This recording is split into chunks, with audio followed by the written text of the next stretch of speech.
Ici Damon, citoyenne, détective privé. Rapport à 6h66 sur Idriss Jamil Aberkane.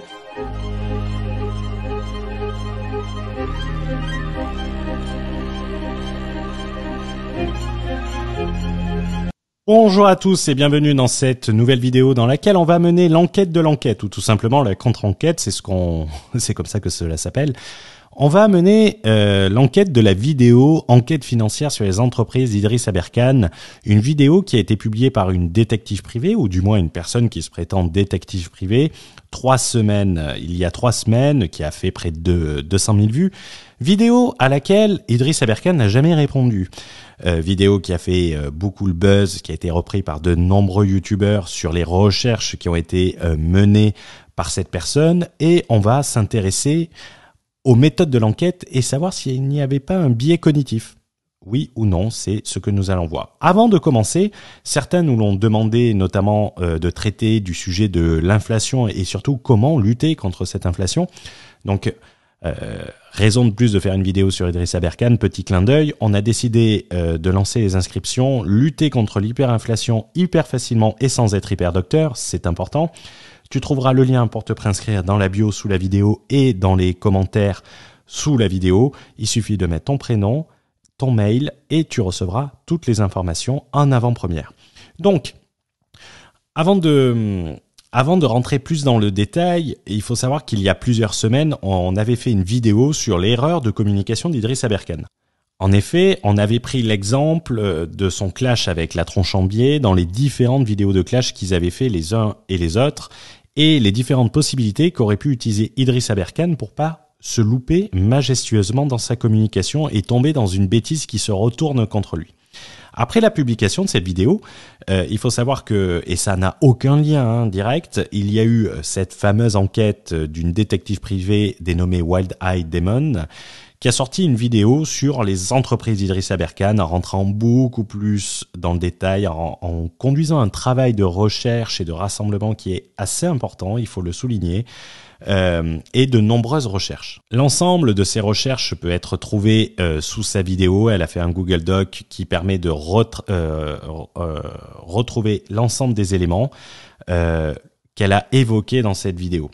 Le travail de fond est colossal. Donc, ce n'est pas notre but de le décrédibiliser. On va se concentrer sur certains éléments qui, selon nous, montrent un certain biais cognitif et qui n'ont pas été mentionnés dans la vidéo et que peut-être, s'ils avaient été mentionnés, ça aurait changé l'idée des spectateurs et notamment des points et des annonces qui ont été faites pendant la vidéo. Dans cette vidéo, on va s'intéresser à la motivation et pas au travail qui a été fourni. On va essayer de voir s'il y avait une motivation pour essayer de contrebalancer certaines accusations, certains éléments qui ont été dits et peut-être certaines choses qui n'ont pas été dites, qui pourraient contrarier un biais cognitif, une intention derrière cette vidéo, derrière le regard de Wild Eye Demon.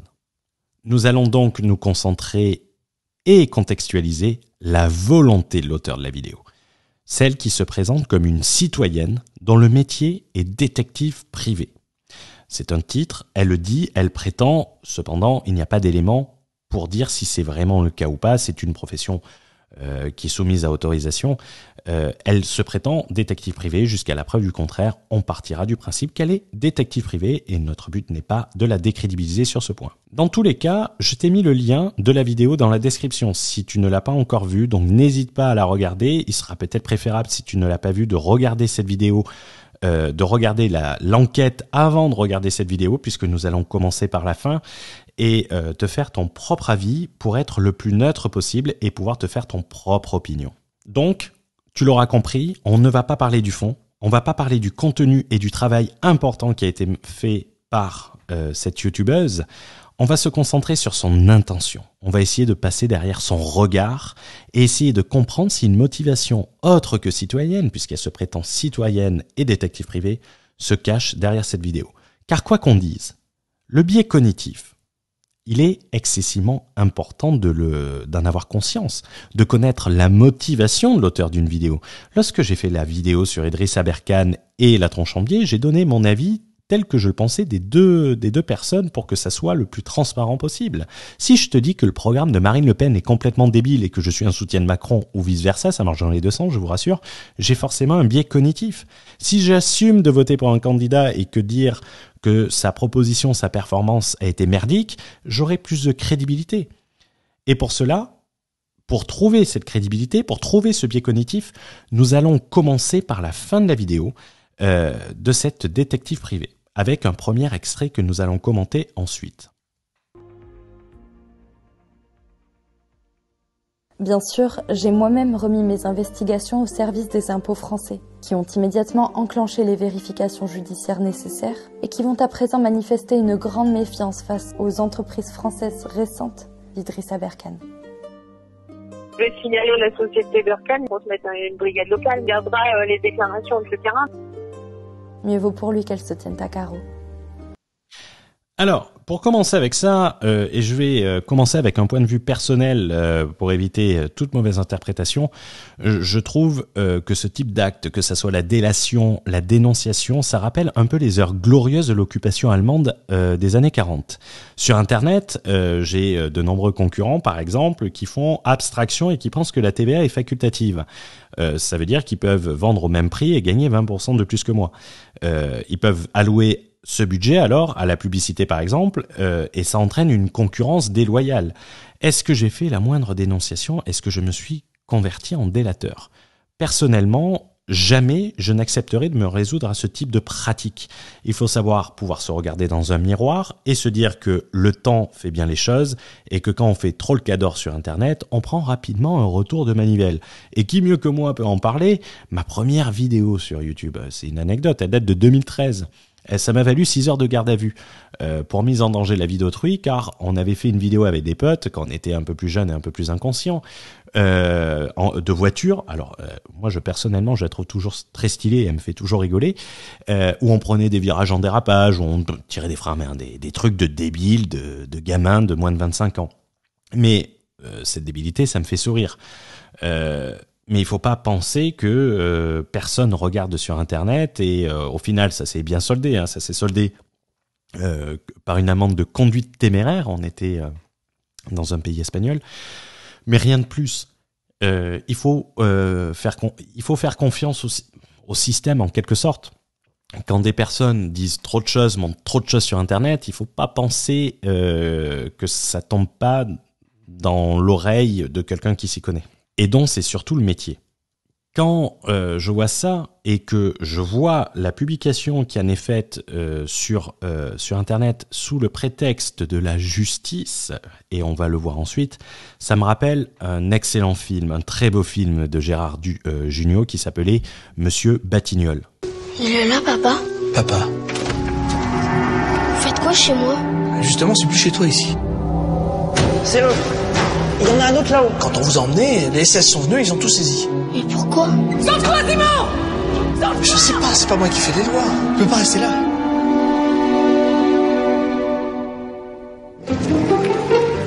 Vous avez maintenant 200 mètres carrés à votre disposition. Merci infiniment, colonel. Mais au-delà de ça, intéressons-nous tout d'abord à cette pratique, la pratique de la délation, de la dénonciation, et demandons-nous quelle est la principale motivation derrière. Personnellement, je pense en avoir identifié 3. Si tu en vois une autre, n'hésite pas à mettre ton avis dans les commentaires, j'y répondrai et partager ton avis, c'est pour ça que ces vidéos sont faites. La première raison qu'on peut imaginer sur la délation, ça va être le plus simple, ça va être la jalousie. La jalousie, notamment du voisin qui vient d'acheter une nouvelle voiture flambant neuve, une plus grosse voiture que toi, ou c'est très connu, ou dès que tu achètes une grosse voiture en France, ton voisin va te dénoncer au fisc, et ce par jalousie, c'est sa principale motivation. La deuxième motivation qu'on peut identifier sur de la délation, c'est la haine. On vient de se faire virer de notre société, par exemple, on veut la dénoncer pour la faire payer, pour lui faire mal.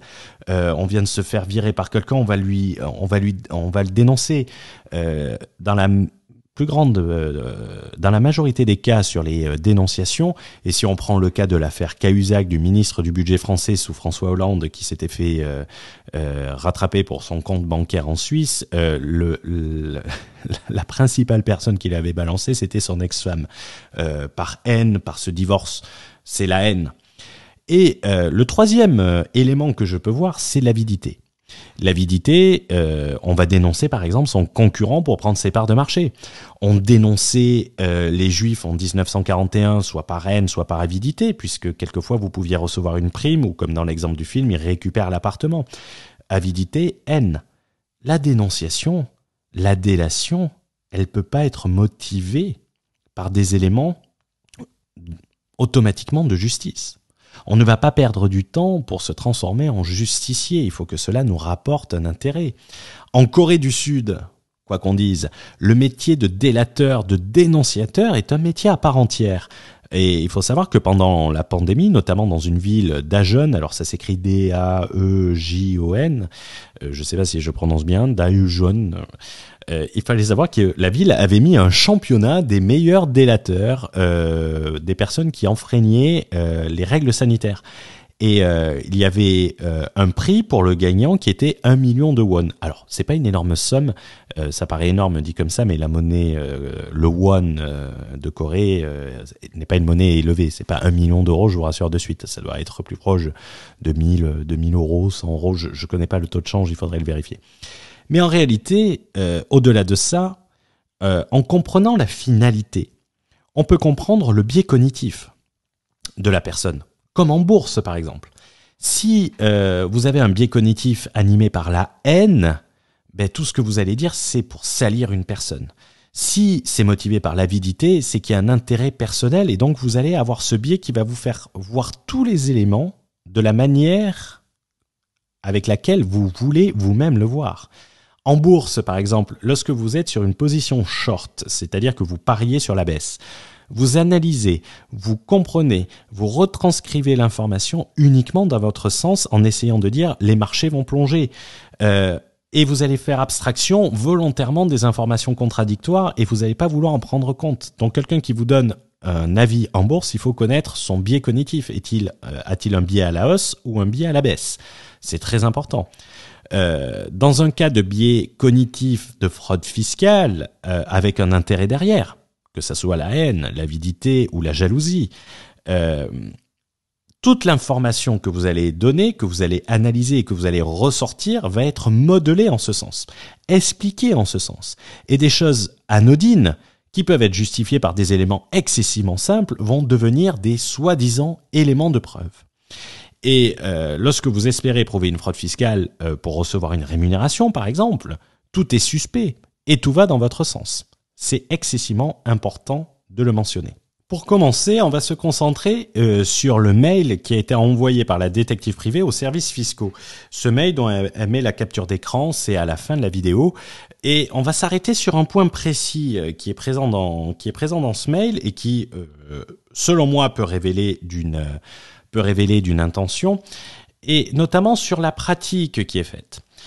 Pourquoi ? Parce que tout au long de la vidéo, elle affiche des captures d'écran d'articles de loi, notamment sur Légifrance, également sur Wikipédia. On va en voir tout au long. Elle utilise cette base juridique pour justifier son action, pour justifier en quelque sorte une certitude, à la même manière où Idriss Aberkan, lorsqu'il parle, il se présente comme hyper docteur. Regardons donc ça totalement ensemble.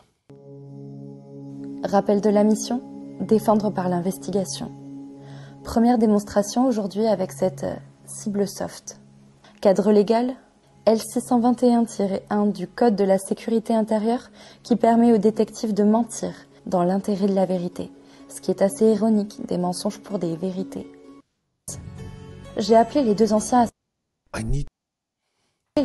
associés d'Idriss Aberkan pour ma petite contre-enquête. Je préserverai leur anonymat ainsi que celui de tout autre informateur comme le veut l'article R631-9 du Code de déontologie des détectives privés. Verdict, selon le premier, la stratégie financière et à ses formations de rencontrer un grand succès. Attention, nouveau témoignage subjectif. À prendre avec précaution pour ne pas basculer dans la diffamation.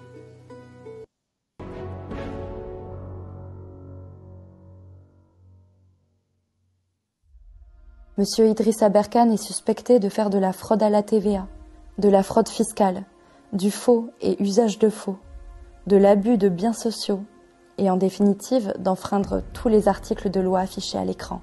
Rien que ça. Si on part du principe... Donc, on peut voir qu'elle a mis un cadre juridique, qu'elle a expliqué les différents éléments. On peut retrouver dans son mail notamment les différents articles qu'elle a cités à la fin.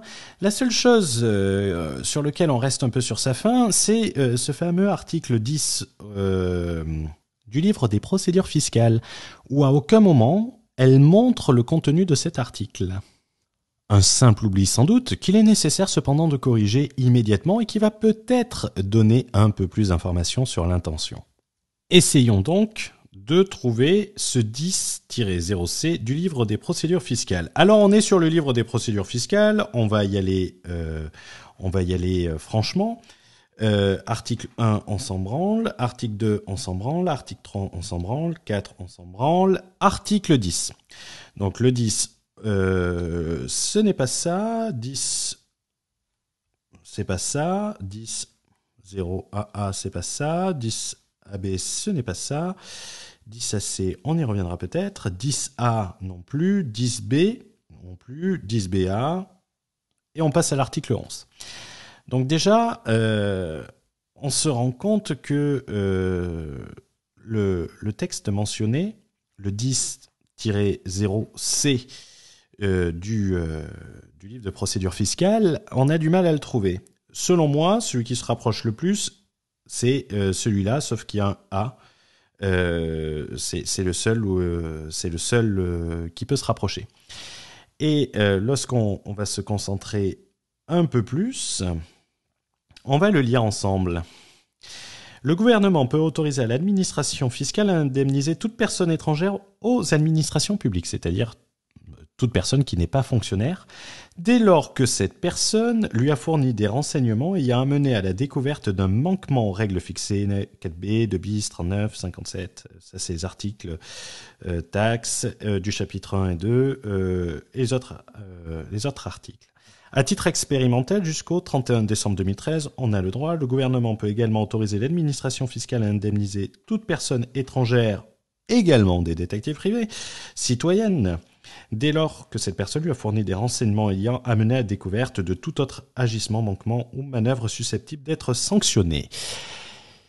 On est sur la rémunération des aviseurs fiscaux, c'est-à-dire des aviseurs fiscaux, c'est le joli petit nom des délateurs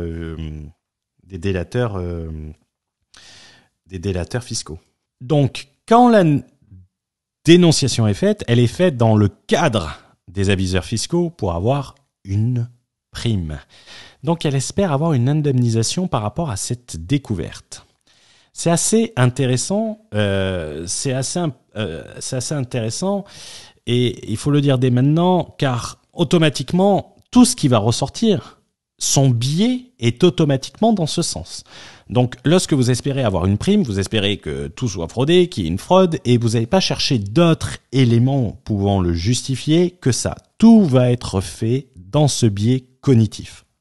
Surtout que ce type de vidéo va pousser à l'action et faire pareil auprès des personnes qui l'ont vu et qui n'ont pas vu Idriss Aberkan, mais vu qu'elle aura été la première à le faire, techniquement, ça sera elle, si c'est vraiment elle, qui touchera la prime. Donc, c'est un peu tendancieux à ce niveau-là.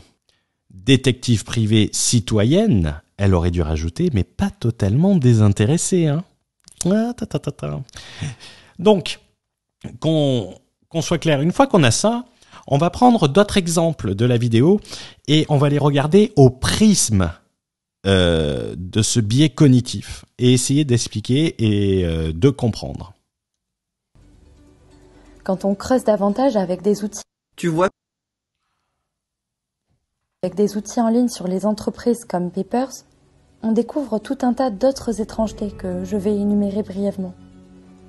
Par exemple, aucun employé dans les 4 entreprises françaises, mais des collaborateurs, associés et ou bénéficiaires récurrents. Idriss. Alors, qu'on soit d'accord, le fait d'avoir aucun employé n'est pas un signe de fraude en soi, notamment concernant la forme sociétale des SASU de mémoire où on peut être gérant non salarié et des sociétés qui, soi-disant, hein, j'en sais rien, sont censées porter des projets ou des sociétés sur le lancement. Donc, il n'y a rien de choquant de n'avoir aucun employé. Il faudrait comparer les dates d'incorporation, il faudrait voir le projet qu'elle a, il faudrait lire les statuts, quel est le but de cette société. Mais en soi, le fait de pas avoir d'employé n'est pas non plus un signe de fraude, même si ça peut être un indice. Si vous avez des sociétés à l'étranger, mais dans le cadre d'une société française, compte tenu des charges sociales sur les employés, ce n'est pas non plus choquant de ne pas avoir d'employés. De nombreux freelanceurs, personnes sont dans ce cas. Donc, et c'est pas pour autant des fraudeurs. Il faut regarder la date et bien évidemment tenir compte qu'Idriss est sans doute un meilleur communicant que gestionnaire, mais cela ne justifie pas tout. Idriss est quasi toujours démissionnaire de son poste de président, juste après avoir créé la société, pour y laisser un de ses associés, tout en restant le principal, voire le seul bénéficiaire. Un moyen de se dédouaner en cas de souci ? Pareil, la petite phrase à la fin, ça donne un biais cognitif. Le fait que Idriss Aberkan soit démissionnaire de son poste de président est encore une information sans portée réellement utile et sans indice par derrière. Il me semble que Idriss Aberkan est résident à l'étranger. Il est donc préférable que la gestion des sociétés soit opérée sur place. Peut-être est-il tellement bon gestionnaire qu'il pourrait être interdit bancaire, ou que pour les banques, c'est favorable d'avoir un président résident d'un point de vue compliance bancaire. Mais en soi, le fait d'être démissionnaire n'est pas quelque chose d'important. Moi, personnellement, si on me demande un avis, la seule chose qui me choque dans ça et dans les différentes sociétés, c'est le manque de structuration et d'organisation. C'est que les participations ne soient pas rassemblées au travers d'une société holding, qu'elle soit française ou suisse s'il est résident en Suisse, ce qui, en réalité, dénote d'une incompétence entrepreneuriale assez conséquente. Surtout compte tenu de l'avantage de ce type de structure et des mécanismes d'optimisation sur la gestion de plusieurs sociétés et notamment à la revente si ce sont des sociétés qui sont constituées pour être revendues à la suite, pour faire remonter les dividendes et pour faire circuler les fonds entre différentes structures de manière optimale et légale. La gérante de Scandaria Formation, notre Apolline témoin citoyenne journaliste, se dit dans son LinkedIn chargée d'affaires chez Game of Logos et Bioniria, mais pas gérante de Scandaria. Ah, mais si maintenant oublier quelque chose sur LinkedIn est une preuve, il faut mettre un peu d'eau dans son vin tout de même. C'est pourtant une belle promotion. Game of Logos, justement, est géré par un entrepreneur immobilier et l'adresse sociale est basée dans sa société immobilière. Hein ? Le 1 ici est également évocateur. Il y a des moyens de montrer que nous n'avons aucune compétence, un peu plus... mais à ce moment-là, on ne fait pas une vidéo intitulée « Enquête financière ». Qu'est-ce qu'il y a de mal d'avoir une société qui est hébergée dans une SCI ? Le siège social de la société, il est domicilié dans les locaux qui sont détenus au travers d'une société immobilière. Il n'y a rien de choquant en ça. Il y a pas, c'est pas un signe. Il n'y a pas besoin de dire comme ça. Si demain je suis propriétaire de bureau et que je m'associe avec Idriss Aberkan, je vous rassure de suite, aucune envie, aucun call to action, et qu'on monte un projet au travers d'une société et que je la domicilie dans mes locaux que j'aurais achetés et qui eux-mêmes sont détenus par ma SCI, ça serait exactement pareil. Il n'y a rien d'anormal en soi. Rien d'anormal, mais on jette le doute. On jette le doute. Avec des petites remarques, comme précédemment, peut-être pour faire porter la faute à quelqu'un d'autre, dans sa SCI, hein ? L'ancienne société de conseil aux entreprises fait penser à du conseil pour optimisation fiscale, notamment quand on fait un tour sur le site du collaborateur chargé de liquider la société, qui possède donc une autre entreprise de conseil aux entreprises. Encore un enfant de cœur ? Alors là, pareil, l'ancienne société qui fait du conseil pour optimisation fiscale, notamment, elle souligne, si je dis pas de bêtises, elle souligne que c'est un service de directeur financier à la carte, si je dis pas de bêtises. C'est gestion directeur financier, ça ressemble plus. Interviennent dans les domaines aussi divers que la construction de maisons en bois, informatique et fabrication de batteries. Ça doit être un comptable s'il a fait la liquidation. C'est un consultant financier. Il est aujourd'hui consultant financier. Peut répondre à vos besoins. Pourquoi ne pas en parler ensemble? C'est pas, y a rien à révéler dessus, hein. Fiscal, notamment quand on fait un tour sur le site du collaborateur chargé en colère contre la société. Voilà, là c'est clairement expliqué. Acteur majeur des marchés de la CAO et des services associés en France avec plus de 5000 clients à notre actif et un chiffre d'affaires de 4,5 millions d'euros. Nous sommes confrontés à des enjeux majeurs en termes d'évolution. Notre expert comptable constatait le passé, il nous fallait sécuriser l'avenir. C'est un véritable directeur financier à la carte avec nous avons mis en place un suivi mensuel. C'est un comptable. Maintenant, c'est un signe de fraude fiscale d'avoir un comptable. C'est grosso modo ça qu'elle dit. Et on jette le discrédit par la même occasion. Et ensuite, le meilleur pour la fin, c'est cette partie-là. Idriss Aberkane revendique également des clients qui pour la plupart sont coupables de fraude fiscale grâce à des montages financiers complexes et des évasions fiscales à l'étranger. Parlons aussi des... Après, c'est site internet. Mais là, sur le CV d'Idriss Aberkane, lorsqu'il parle des sociétés PricewaterhouseCoopers, Medef, Amundi, il est plus intéressant de regarder si ces sociétés ont réellement fait appel à Idriss Aberkane ou s'il se sert de la notoriété de ces entreprises pour justifier et renforcer sa crédibilité. Il s'en sert comme preuve sociale pour justifier des prix et sa compétence et de dire que des grands groupes internationaux. Quand on écoute ça, on a l'impression qu'il a comme client ces sociétés et que ces sociétés se sont fait condamner pour évasion fiscale ou qu'ils a conseillé dans une évasion fiscale. On est dans du n'importe quoi. C'est un peu comme moi si je disais que j'avais... c'est de la preuve sociale, ce que je veux dire. C'est un peu comme si j'avais expliqué que j'avais conseillé McKinsey. Avec l'actualité, c'est un peu mieux. Pour mieux vendre mes services et justifier un prix élevé pour vendre mes services. C'est de la preuve sociale, rien de plus. Je vois pas l'intérêt d'essayer de faire des liens où il n'y a aucun lien. Mais comme je vous l'ai dit, lorsque vous espérez que la fraude découverte soit importante et que vous espérez une rémunération qui soit proportionnelle à cette fraude, vous allez voir de la fraude partout et trouver tout élément pour justifier cela.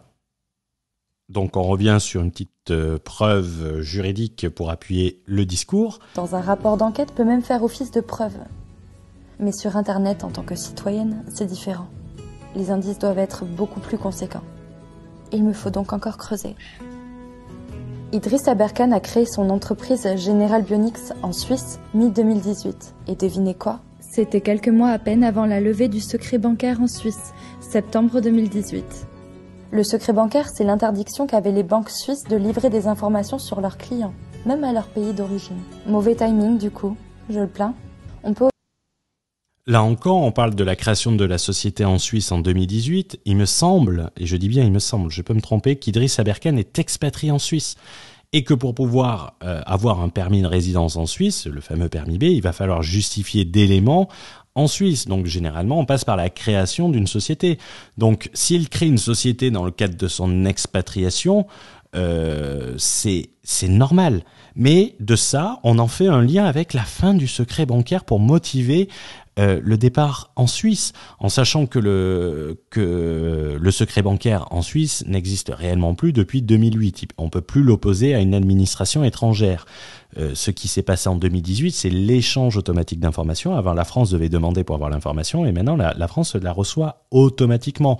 Mais cette fin du secret bancaire, elle est actée depuis 2014, depuis 2015, notamment suite à la pression des Américains avec la législation FATCA et la législation mise en place calquée sur le FATCA américain, le CRS de l'OCDE, le Common Reporting Standard. Mais la date de fin 2018, elle est connue depuis 2014, depuis 2015. C'est pas tombé du jour au lendemain. Mais on vous dit, le secret bancaire, ça fait bien, on veut planquer de l'argent en Suisse. C'est pas c'est pas très très pertinent, mais on a ce biais cognitif. Maintenant, on va parler un peu de la société sénégalaise Erin International, et je tiens à le préciser, hein, c'est sur la partie fiscale. C'est sur la partie fiscale que je me concentre. C'est pas le reste, ce qui a été fait, ce qui a été pas fait, les différents articles. Je parle uniquement de la motivation et de ce qui est apporté comme élément de preuve. Il faut aussi noter qu'Idrissa Berkane a créé son entreprise Erin International au Sénégal en 2009, qui n'est redevenue vraiment active avec un site internet et des actions Vous notez bien la date, 2019. concrètes qu'en 2018. Et devinez quoi ? Des avantages fiscaux pour les entreprises agricoles ont vu le jour au Sénégal.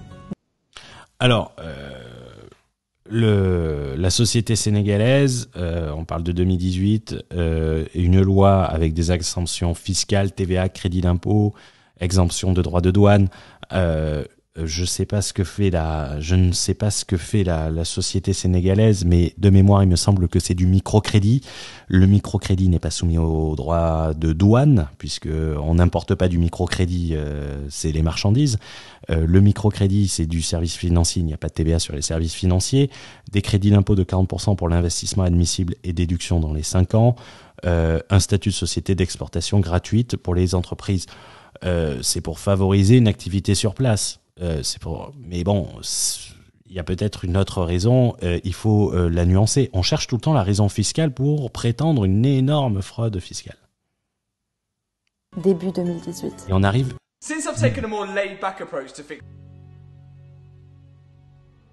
Sa stratégie de faillite pour General Bionic soulève des doutes pour l'autre société radiée, la société de conseil aux entreprises.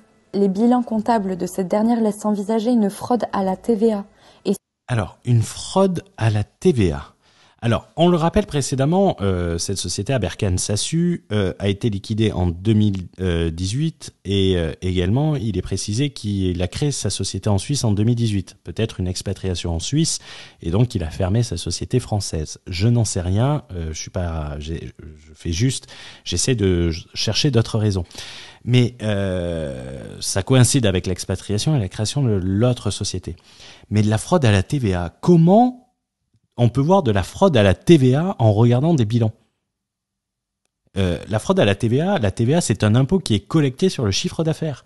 Donc, si tu vends 200 000 euros de produits, tu vas devoir collecter 40 000 euros de TVA que tu vas devoir reverser. C'est sur les ventes aux particuliers. Donc même si l'entreprise elle perd de l'argent, elle doit s'acquitter tout de même de la TVA. Il y a une confusion entre impôts et taxes. Et d'après la structure de l'activité qu'on voit là, impôts et taxes, le chiffre est négatif en 2000. Le chiffre est négatif, mais il n'y a aucun lien avec la TVA. Pourquoi parler de fraude à la TVA?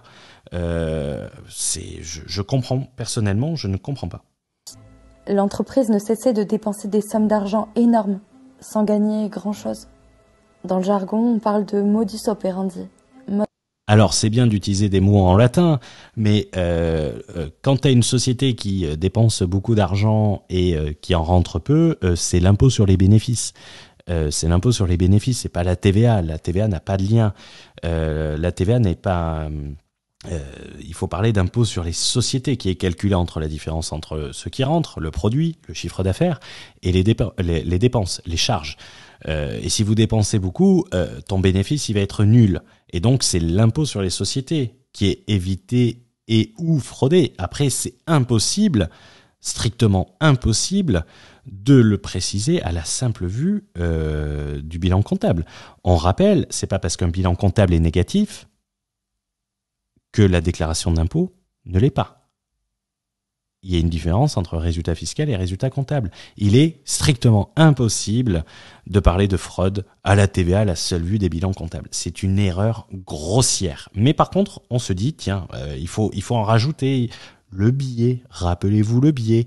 C'est important. Ah bon, il faut mettre une fraude à la TVA il faut ratisser large pour essayer de récupérer le maximum de primes.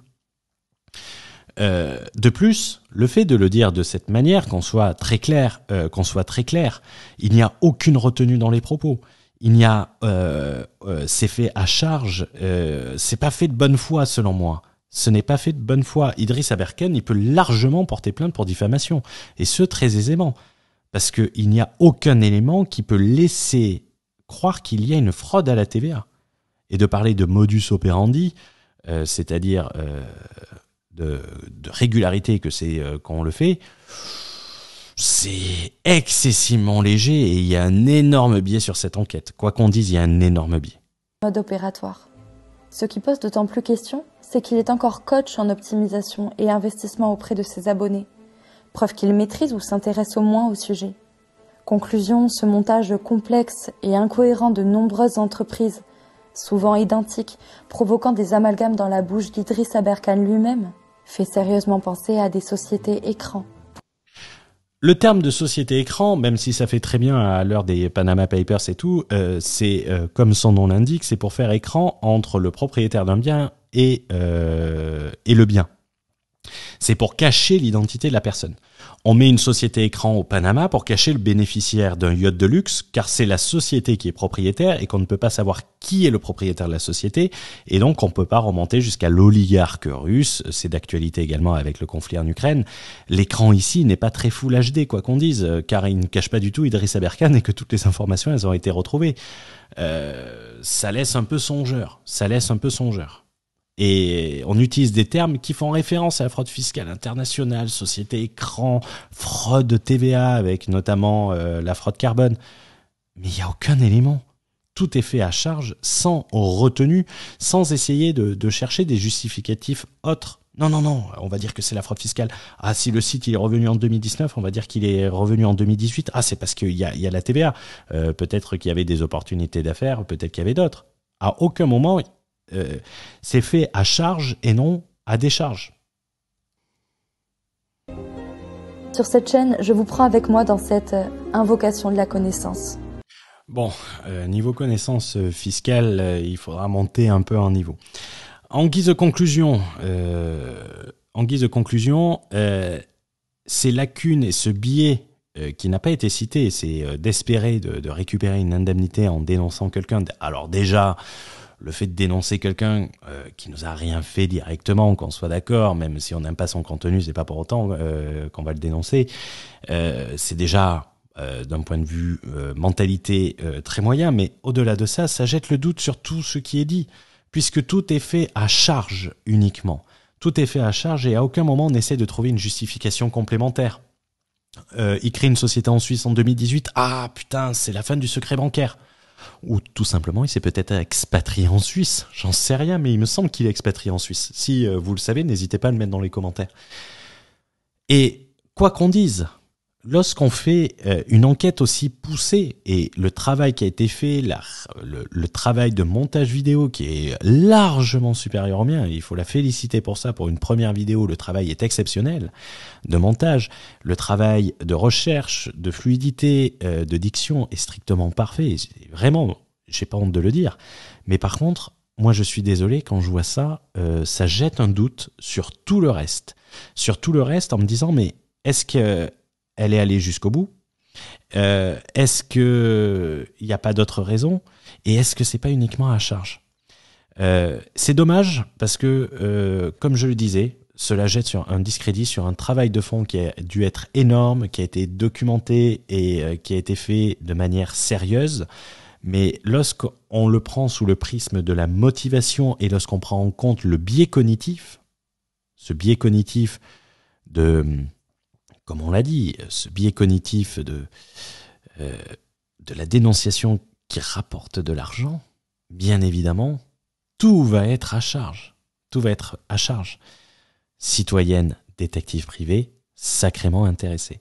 J'espère que cette vidéo vous a plu, j'espère qu'elle vous a permis de prendre en compte d'autres éléments qui ne sont pas cités, qui sont difficiles à voir lorsqu'on n'a pas l'habitude, ou tout simplement quelquefois il suffit d'expliquer facilement quelque chose et de pas forcément avoir en tête tout ce qu'on vous dit et pensez toujours à vous demander quel est le biais cognitif.